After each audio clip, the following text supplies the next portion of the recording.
Hello, I'm Corey Suter, the gardener and permaculture farmer here at Suters Glen Permaculture Farm. I love to garden as a hobby, and I'm looking forward to taking you on a virtual tour of the farm.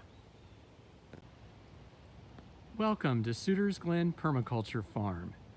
One of the things that makes our property really unique is that I have not mowed since the end of last summer. So I want you guys to get to experience what a place can be like when there is no mowing. Now I do have some helpers. You can see my helpers right here. This is Cinnamon, Clover, and Monty. Hi guys, how are you doing? And they help me with weed eating. There's the barn, and this right here is our guest cottage that we rent out. There is a cornelian cherry and a blueberry, a fig tree, and the azalea's just finishing up. We've got some native flowering shrubs here and a crab apple. This is what a yard can look like when you don't mow at all for 7 months. You get a wildflower meadow. And so there's our house, big oak tree.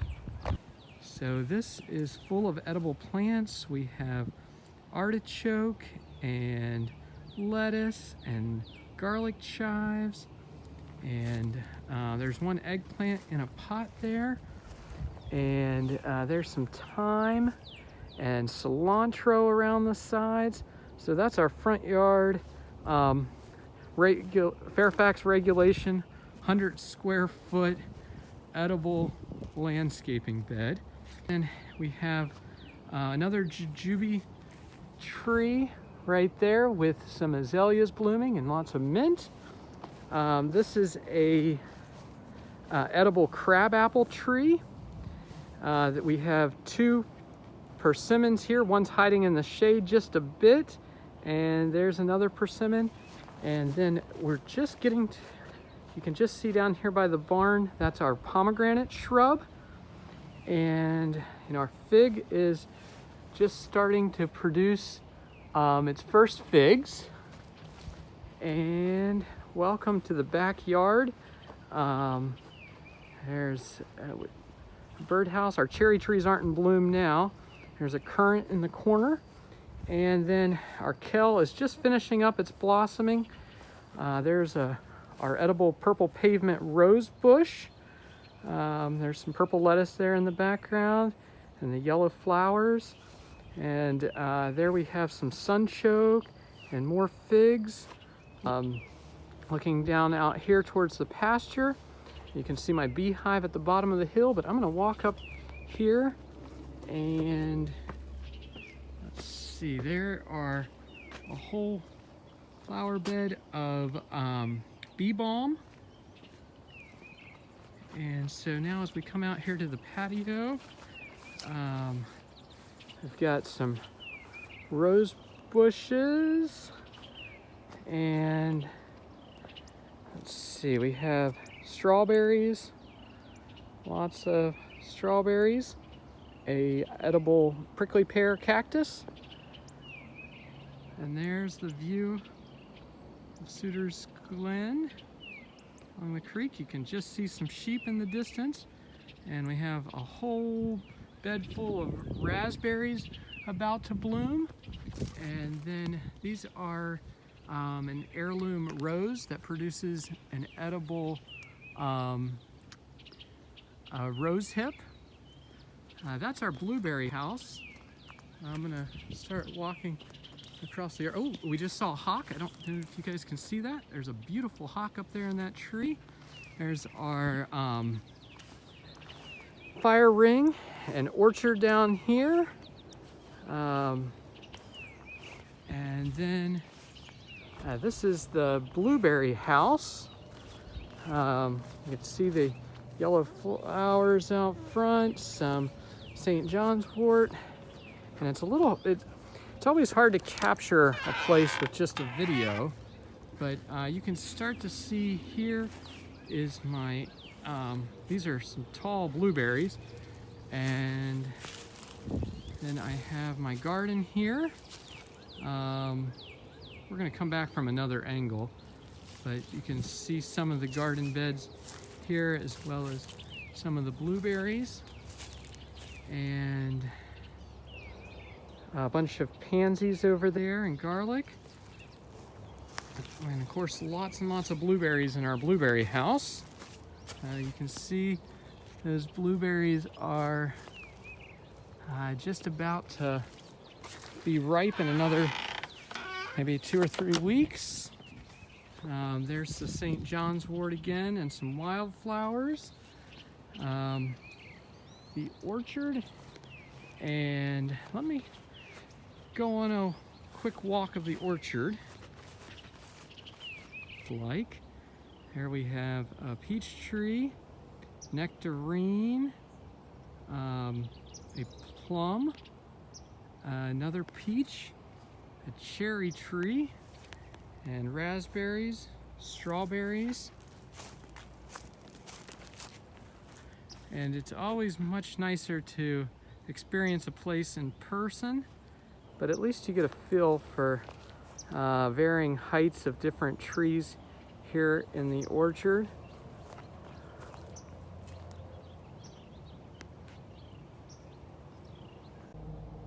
One of the things that's really nice here about Suters Glen is you can hear lots of birds chirping. And so again, there's some of my mowers at work. You can see the sheep in the distance at the bottom of the pasture, and my beehive and a bluebird's nest. And you get a feel for the height of those trees when I come up.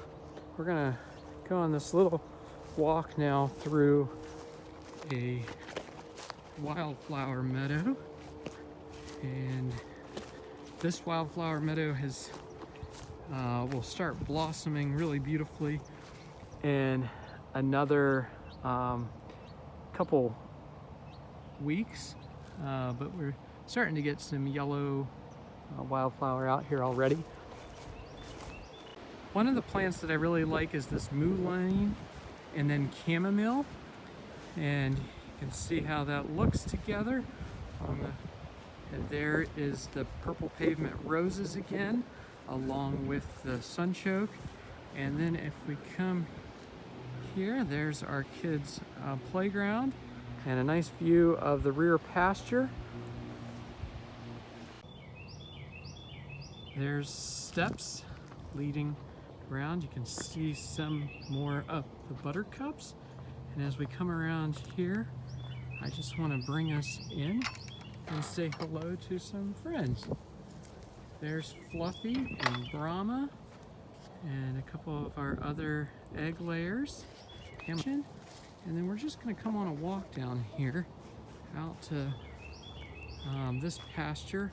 It's a little hard to capture the scale of a place, but I will say that this old tulip poplar here, looking out at the beautiful buttercup meadow, this tulip poplar right here is actually big enough for a full-size adult to crawl into the hole. I'm right now standing about 40 to 50 feet away from this tulip poplar. Now I'm just going to slowly scroll up to give you a feel for how big and tall this tree is. It keeps going up and up and up and up. I'm going up faster and faster, and wow, we're finally seeing the top of it. I'm almost looking straight up, and now we're going to come back down, and I'm walking quickly to try to get you guys to see this tree. And there we go. That is a big tree. So again, this is what a front yard can look like if you don't mow. And there's the front of our house. And then we're going to walk up this way. There's a black walnut tree. Taking up the steps and following this cute little path past a decorative peach. It's a dwarf peach. It's going to get a lot bigger than that. This is our purple lace leaf elderberry, and you can see some more elderberries there with the magnolia tree blooming in the background. And now we're going to enter our annual garden. So my wife Allison and I have made a conscious decision not to use any chemicals, herbicides, pesticides, or chemical fertilizers here in this garden. And we've also taken a lot of time to bring more organic matter to the soil. And as we feed the soil, then the soil feeds us.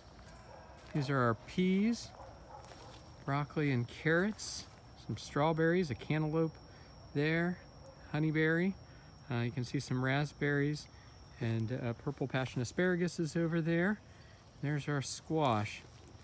So one of the things that we've learned here at Suters Glen is that land cared for properly is a delight to all 5 of our senses. The calming songs of birds, the aroma of flowers, views of dappled shade spaces, the taste of actually fresh fruit eaten as it's picked, and the feel of a refreshing breeze. All of these work together to restore a holistic connection with the land that sustains human life. Thanks for coming and watching this tour of Suters Glen Permaculture Farm.